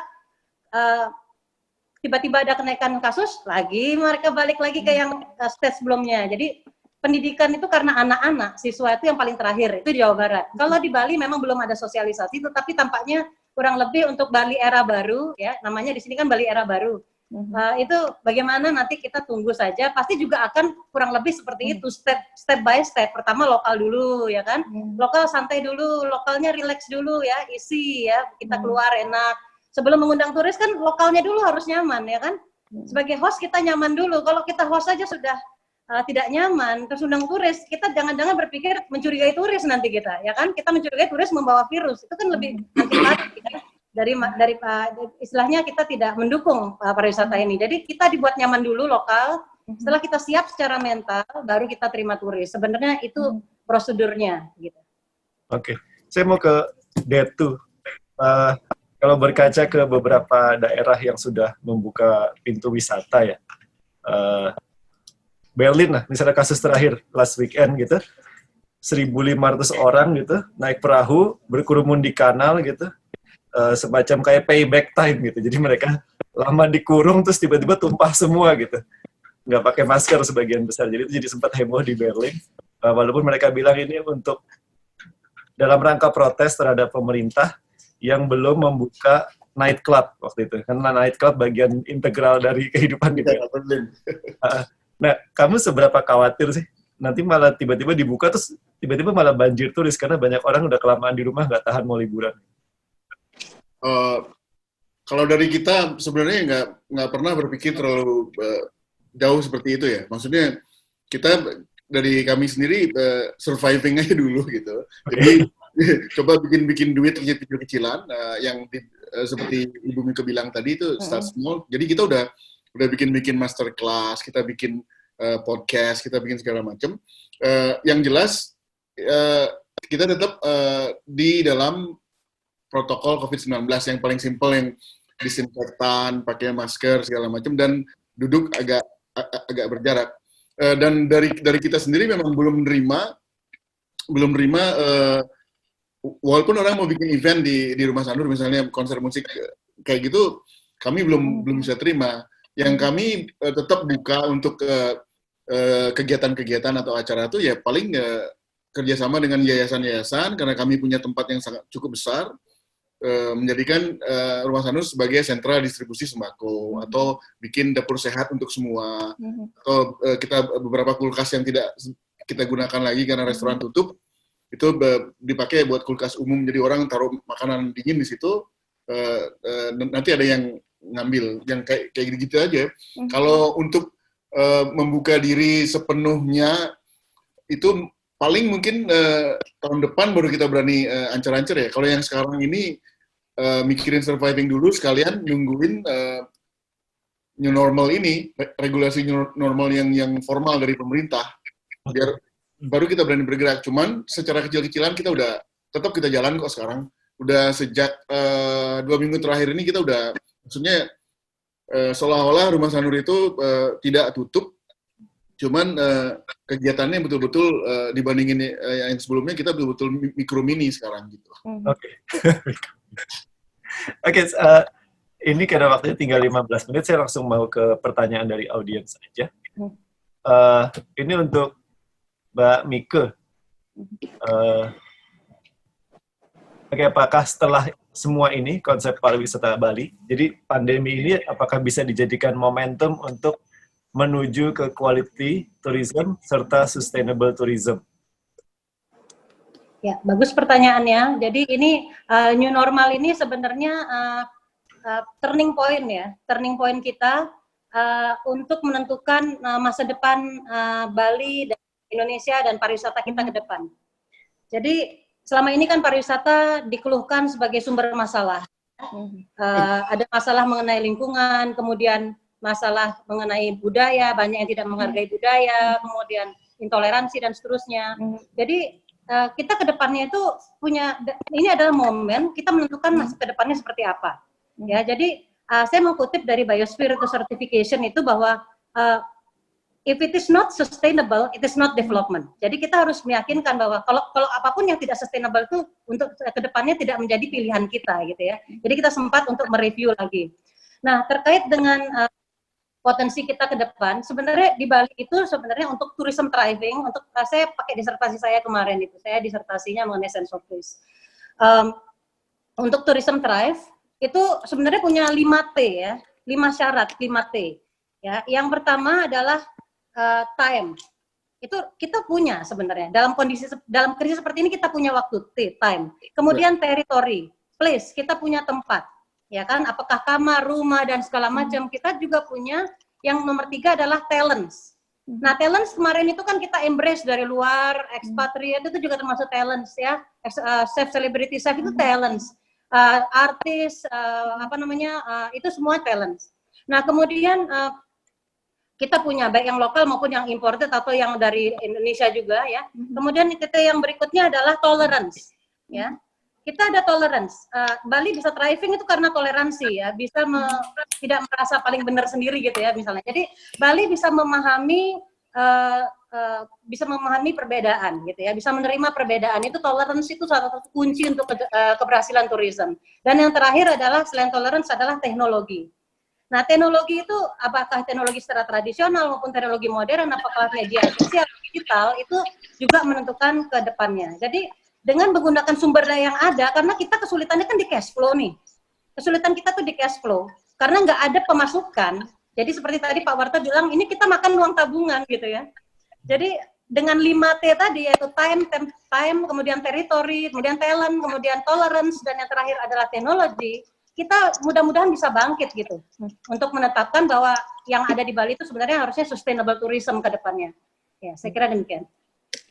Saya ke Pak Wayan, ini ada pertanyaan, ini dalam proses sekarang menunggu turis ya, dan banyak perusahaan pasti juga berharap, hotel berharap tamu, restoran berharap tamu. Kalau di BHA sendiri, ini pertanyaannya, strategi untuk mengantisipasi atau mencegah price war ini seperti apa, Pak? Ada janjian jangan nurunin tarif lebih dari 50% gitu, misalnya anggota BHA. Diskusi ini memang selalu muncul ya, bukan saja saat krisis, tapi pada saat waktu normal pun sebenarnya price war itu ada gitu ya. Karena tergantung supply and demand gitu. Ketika kita low season ya orang lomba-lomba juga kan untuk turunin harga. Nah, kami di BHA itu pada dasarnya tidak mensupport untuk turunin harga, cuman kan pada kenyataannya kembali lagi perahu ini mesti tetap melaju gitu ya. Jadi walaupun angin cuma semilir, bagaimana caranya mengembangkan layar supaya tetap perahunya tidak tenggelam gitu ya. Karena kadang-kadang juga pembicaraan diskusi mengenai price kesepakatan harga ini sebenarnya bertentangan juga dengan persaingan usaha, kartel gitu ya. Jadi di BH sendiri sih kami tidak bisa membuat sebuah kesepakatan bahwa yuk kita tahan harga juga. Kita menghimbau ya, tapi pada kenyataannya kembali ke perusahaan masing-masing lah, gitu ya. Yang jelas menurut saya sendiri, pendapat pribadi bagi traveler yang ingin datang ke Bali dalam bulan-bulan ke depan ini, begitu pemerintah mengizinkan kita travel kembali, Halo? Iya, Pak. Halo, Pak. Oke, sorry. Ini adalah kesempatan yang sangat bagus karena Bali tidak macet, Pak, sekarang ini. Bali nggak macet. Kemudian hotel-hotel akan dengan sangat senang hati welcome tamu-tamu dengan protokol COVID yang terbaru. Kemudian kolam renang itu serasa milik sendiri kayaknya. Dan yang perlu ditunggu ya cuman ini, objek wisata mau buka kapan gitu ya. Nah ini yang berita menggembirakan yang mungkin bisa saya share di sini adalah minggu-minggu ini kita mulai terima bookingan loh Pak. Tapi itu mulai bulan Agustus ke depan, bahkan di 2021 kita udah mulai banyak terima nih bookingan. Jadi saya melihatnya ada mulai confidence nih orang untuk travel. Paling nggak ditunjukkan dengan mereka mulai confidence untuk booking dulu gitu ya. Nah sambil menunggu perkembangan terakhir, kita juga nggak bisa push kalau pemerintah untuk segera buka karena sangat bahaya juga gitu. Kalau saya sendiri posisinya adalah lebih baik menunggu sampai aman, kemudian kita siapkan diri, begitu siap nanti kondisi aman dibuka, kita langsung jalan. Saya setuju dengan Bu Mika, start small dulu lah gitu ya. Seperti itu Pak. Oke. Dia tuh The Hydrant sudah ada bookingan buat Agustus? Belum ada yang berani.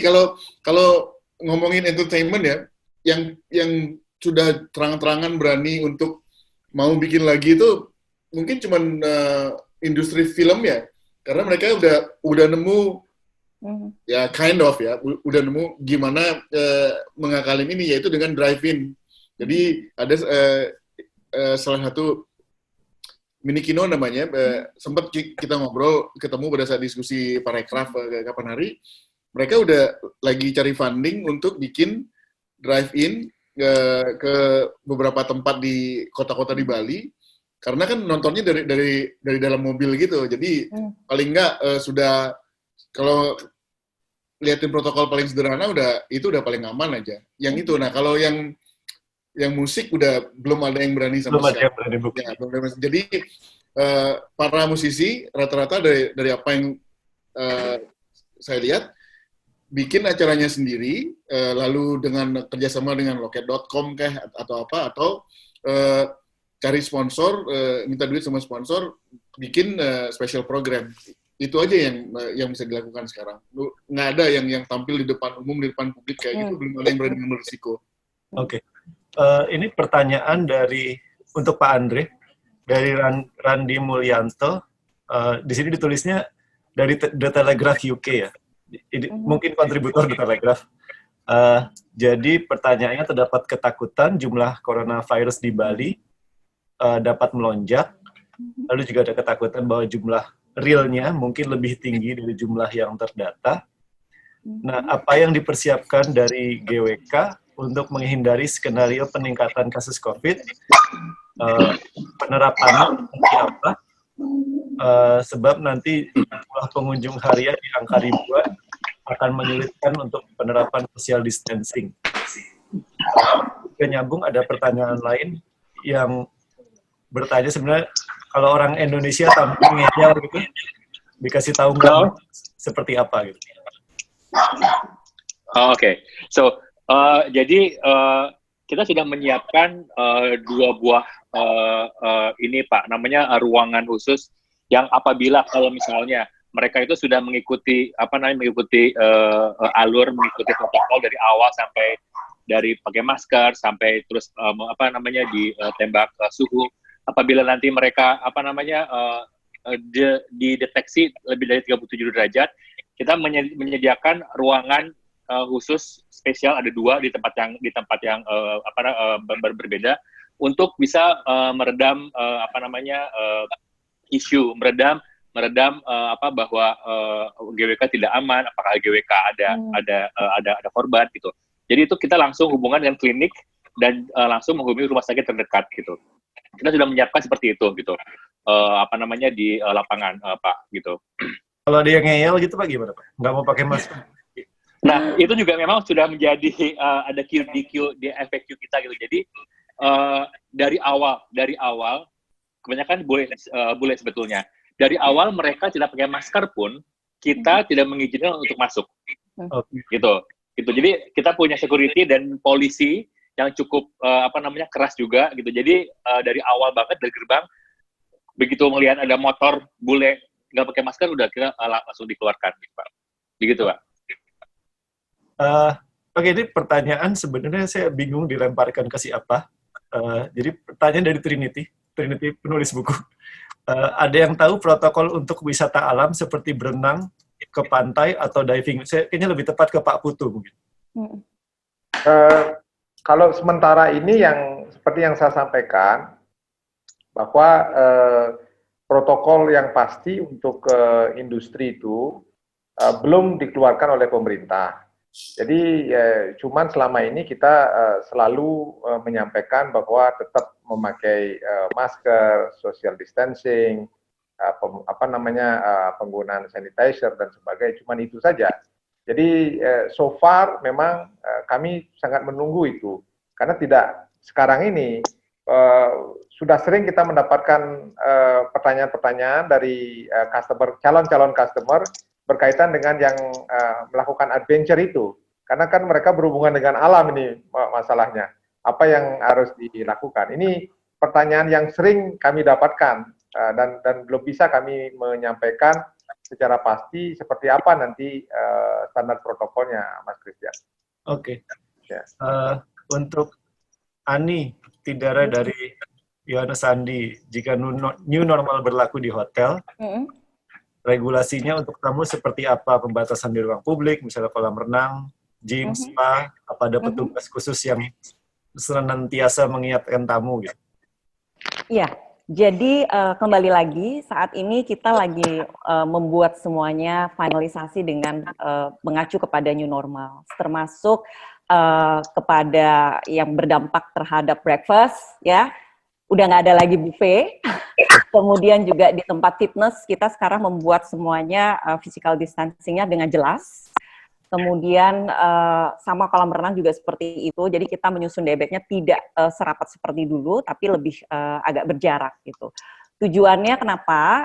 Tujuannya balik lagi, saya setuju dengan Ibu Mika yang tadi, semuanya dimulai dengan yang small, menghindari kerumunan lebih banyak gitu kan. Kita analisa dulu dari yang kecil dulu gitu. Jadi semuanya udah dipersiapkan sesuai peraturan, walaupun dari pemerintahan belum secara officially keluar, tapi kita hotel sudah mempersiapkan. Karena ini saya tadi agak menyambung ke komentar dari Pak Wayan, saya sangat setuju bahwa orang tuh mau berlibur kan pengen relax ya, they will get the freedom gitu ya. Jadi jangan sampai mereka datang itu seperti ada di rumah sakit, gitu ya Pak Wayan ya. Jadi tugas perhotelan lah untuk membuat bagaimana semua traveler atau orang yang mau berlibur itu tetap confidence dengan new normal ini gitu loh. Suka nggak suka karena kehidupan belum bisa balik seperti biasanya. Jadi di fitness center, di kolam renang, even masalah breakfast, di kamar pun semua akan berubah.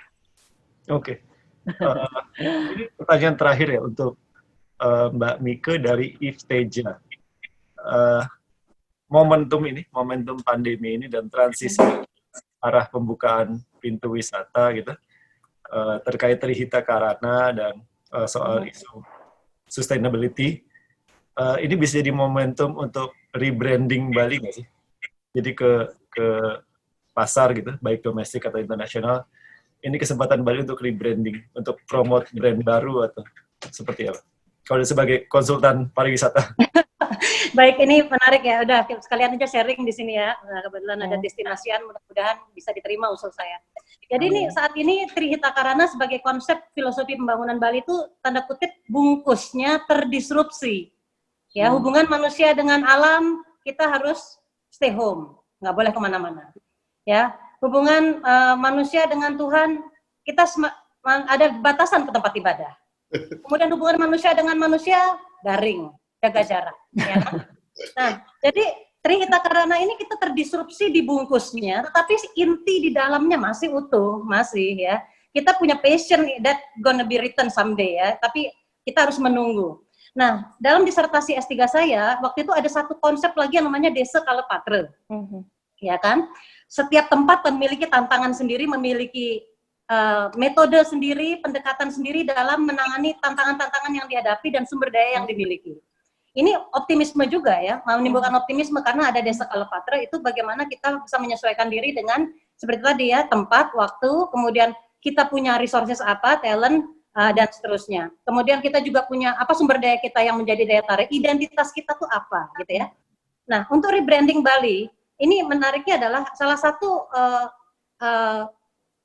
aspek daripada identitas itu adalah sejarah, ya, history. Tidak hanya culture, history also play role ya. Ya, jadi Bali ini kita mungkin tidak serasa sudah 100 tahun usianya pariwisata Bali yang ini merupakan momentum penting bagi Bali. Di usianya 100 tahun justru pariwisatanya sedang downturn ya. Bukannya sedang dalam puncak, tetapi turun bukan karena kita salah mengurus, tetapi karena adanya pandemi, ya. Jadi kita menghadapi tantangan di saat 100 tahun pariwisata Bali ini. Nah, tapi apa yang bisa kita gunakan ini untuk rebranding Bali? Sebaiknya history Bali dan pariwisata, ya, di mana pariwisata tampaknya sudah blending menjadi budaya juga, ya. Contohnya misalnya nih identitas ya. Kuta, Canggu, dan beberapa pantai kita identitasnya sudah dengan papan surfing itu kayaknya sudah dekat ya hubungannya. Jadi papan surfing itu mengindikasikan di daerah pantai gitu ya, misalnya seperti itu. Padahal itu papan surfing bukan budaya Bali, tapi tampaknya surfing itu sudah diadopsi menjadi identitas Kuta misalnya seperti itu. Nah, jadi pariwisata itu sudah masuk ke identitas Bali. Jadi tidak ada Bali tanpa pariwisata, tidak ada pariwisata tanpa Bali. Jadi sepertinya Bali itu dan pariwisata sudah menjadi identitas yang tidak terpisahkan. Jadi Bali 100 tahun ini harus menjadi rebranding Bali ke depan. Sambil kita balik ke sustainable tourism di mana mengingatkan orang, tamu-tamu kita yang akan kita undang nanti adalah Bali ini sebenarnya bagaimana ya apa yang kita inginkan, ya kan? Apa yang kita ingin tamu-tamu itu menghargai kita. Ya misalnya juga 100 tahunnya ini mungkin bisa dijadikan branding gitu ya, Bali 100 misalnya, seperti itu. Misalnya mengenai celebrating di humanity misalnya seperti itu. Ya kan, karena kita sudah terbukti resilient berkali-kali kena krisis, Bali ini selalu bangkit. Jadi mudah-mudahan untuk kali ini pun dalam krisis pandemi COVID ini Bali jadi pelopor kebangkitan pariwisata dunia. Ini ambil momen harusnya. Ya kan? Jadi saya kira demikian. Oke. Sorry, saya satu lagi ya, karena ini pertanyaannya banyak sekali saya. Ada satu yang masuk lagi. Ini ke Pak Wayan nih. Sebenarnya intinya tentang start small tadi, ada contoh misalnya di Australia terima restoran maksimum 20 orang per sitting time.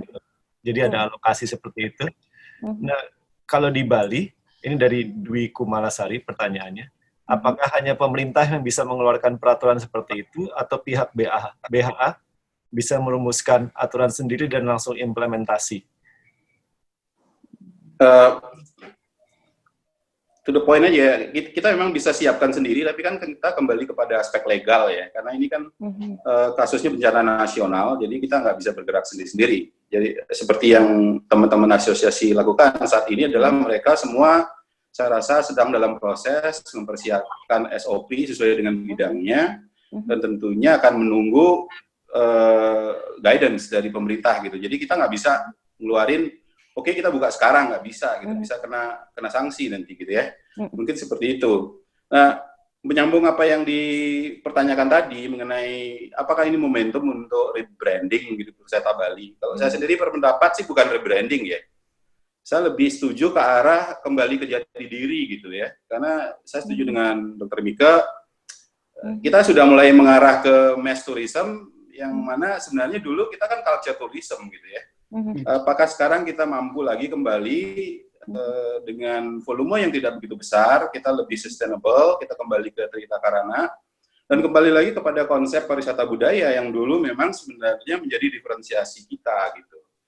Apakah kalau dulu orang-orang ke Bali itu bukan hanya melihat alamnya, melihat budaya, tapi ketika dia pulang, they get inspiration, ya, bahwa ada way of life yang ada di Bali, yang kalau kita lihat kan sebenarnya Bali ini bukan materialisme aja ya, ada yang non material yang sebenarnya menjadi inspirasi bagi orang-orang yang kembali dan kembali lagi ke Bali. Karena kalau misalnya kita bandingkan diri kita Bali sendiri dengan daerah objek wisata lain, bandingkanlah dengan kalau pantai dengan Lombok, dengan Bajo, saya rasa Bali masih kalah. Tapi kenapa orang masih kembali ke Bali? That's because of the people gitu ya.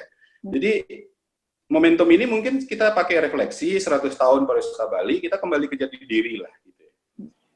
Kemudian yang saya mohon waktu untuk langsung menyampaikan saran atau bertanya ke panelis lain ya Pak Kris ya. Iya, silakan Pak. Dr. Miko, mungkin ini kita kayaknya kenal ya dok? Ya. Iya, Dulu pernah di Grand Hyatt kan ya? Ya, alumni Grand Hyatt ya. Betul. Oke, nanti sambung di belakang panggung. Bisa nggak dari teman-teman akademis ini, Bu Mika, mungkin ini kan studi kasus bagus nih ya. Pandemi ini bagaimana pemerintah menangani, kemudian bagaimana industri menanggapi. Bisa nggak mungkin dijadikan objek riset sehingga nantinya ada best practice yang muncul. Oh ternyata ini loh jalan yang terbaik. Kalau seandainya nanti 100 years from now, ini kan repeatnya 100 years ya setelah flu Spanyol. Itu anak cucu buyut kita mungkin bisa refer back to this document, bisa mungkin belajar sedikit dengan apa yang kita alami hari ini gitu ya. Mungkin itu ide aja, masukan sebagai sumbangsih kita terhadap pariwisata dan Bali dan Indonesia atau dunia pada umumnya gitu ya. Terus satu lagi terakhir ini, saya baca artikel itu Siprus, negara Siprus itu ngeluarin statement bagus tuh bagi turis yang sampai kena COVID di situ, dia kasih tanggungan tuh, makan, minum, hotel, dan kemudian biaya rumah sakit sampai sembuh tuh ditanggung. Nah, saya rasa it's a good, kayak kita beli produk jaminan uang kembali gitulah istilahnya kan, nggak ada ruginya gitu. Nah, mungkin nggak kita, kalau misalnya Indonesia nggak bisa adopt ini, mungkin Pemda Bali lah, menggunakan dana recovery yang ada, sisihkan, untuk bayar premi asuransi untuk turis-turis, sehingga ketika turis datang ke sini dia merasa aman gitu. Karena untuk sekarang kan turis itu ketar-ketir ya, selain biaya tiket mungkin agak lebih mahal, dia juga harus siapkan pocket money yang lebih panjang, siapa tahu dia kena, atau misalnya dia sudah jadwalnya pulang tapi pesawatnya cancel karena on and off gitu ya. Nah mungkin ini sebuah pemikiran-pemikiran yang bisa kita sodorkan ke pemerintah untuk jadikan pertimbangan. Pak Putu mungkin bisa bantu Pak Putu. Oke, thank you, itu aja ya. Iya, silakan ditanggapi. Mungkin Mbak Mika dulu. Ya, terkait dengan pendidikan, riset, dan segala macam. Jadi ke depannya itu sebenarnya hospitality industry, juga ya hospitality study, itu harus merevisi kurikulum ya, direfleksi lagi. Kurikulum itu masih relevan sekarang ini. Ya, karena misalnya contohnya kemarin saya lihat itu ada yang penggunaan robot, ya. Penggunaan robot di hospitality. Bagaimana ini mendisrupsi operasional, ya kan? Itu robot itu menggantikan staf housekeeping ya untuk desinfektan ya di sanitasi di dalam kamar atau di tempat-tempat umum. Kemudian ada juga robot-robot yang untuk physical distancing ya supaya kerumunan itu bubar gitu ya. Nah, itu penggunaan robot, itu penelitian yang menarik juga. Kemudian ada juga penelitian dari digital. Ya, jadi saya memang sudah 10 tahun terakhir ini menggunakan penelitian itu tidak langsung wawancara, tetapi seperti ini. Jadi diskusi melalui video call begitu ya. Vicon ini sebagai metode wawancara. Jadi mungkin teman-teman dari dosen dan akademisi dan peneliti di bidang kepariwisataan juga bisa menggunakan metode yang sama ke depannya. Karena ini untuk pendidikan, kalau saya tidak salah itu mengutip dari kebijakan pemerintah itu siswa tidak sekolah sampai Januari ke depan ya. Tahun ajaran baru tetap berjalan, tetapi masuk kelasnya itu mungkin baru Desember itu gitu ya, setelah semester 2 akhir tahun ini baru ada ke sekolah lagi. Jadi tapi masih ditinjau lagi gitu ya. Tapi tampaknya tidak dalam waktu dekat. Jadi pertemuan daring ini akan menjadi ngetren ke depannya. Jadi kuliah online, kelas online ini akan menjadi ngetren, termasuk juga penelitian-penelitian online. Yang terkait dengan tadi produk-produk yang dihasilkan untuk di Bali ini kan kita sebenarnya banyak sudah ada produksi ya. Kita tuh sebenarnya Bali ini harusnya sudah berpikir kemandirian. Ya, kalau kemandirian Bali ini harus sudah dipikirkan mengenai ingredient, bahan baku. Kalau bisa diproduksi sendiri gitu, sehingga lebih murah. Kemarin itu kan kebocoran-kebocoran ya, barang dari impor, kemudian bahan dari tempat lain, itu juga mengganggu operasional kita. Jadi mudah-mudahan sih penelitian tidak hanya di pariwisata, tetapi penelitian juga di bidang pangan gitu ya. Teknologi pangan ini penting. Ya, kira-kira ke depannya ini kan Bali sudah harus bisa self-sufficient gitu. Oke. Ya, mudah-mudahan menjawab. Terima kasih. Pak Putu tadi ada yang mau ditanggapi dari Pak Wayan? Ya, cukup menarik apa yang Pak Wayan sampaikan berkaitan dengan travel insurance itu. Jadi membeli paket, jadi kalau ada sesuatu dia bisa diganti semuanya. Gitu.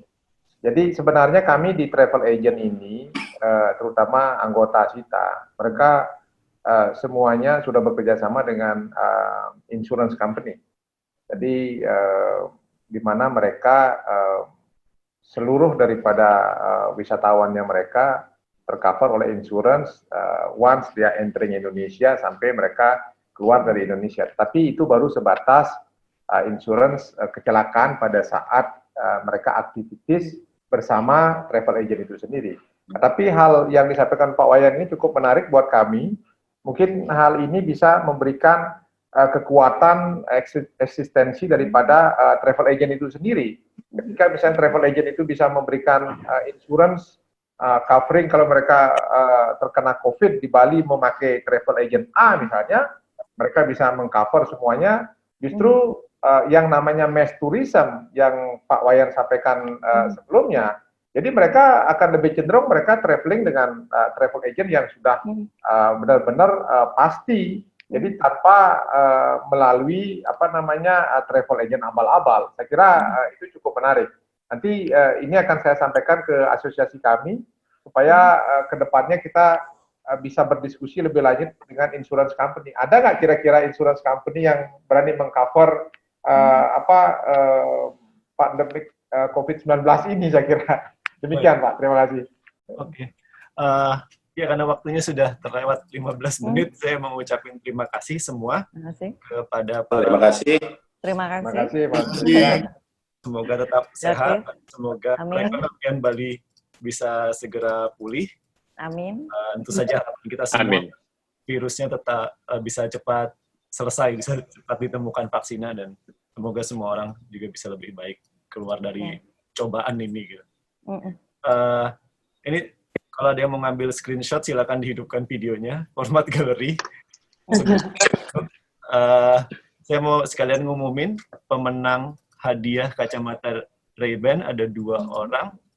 Yang pertama Justinus Prawatyo, yang kedua Ifteja. Nanti akan dihubungi oleh admin kita, masing-masing dapat sunglasses dari Ray-Ban. Nanti akan dihubungi oleh panitia setelah diskusi ini. Itu aja dari saya. Sampai bertemu di acara bicara wisata berikutnya. Selamat sore. Sukses untuk persiapan. Terima kasih. Terima kasih Terima kasih semuanya. Bye.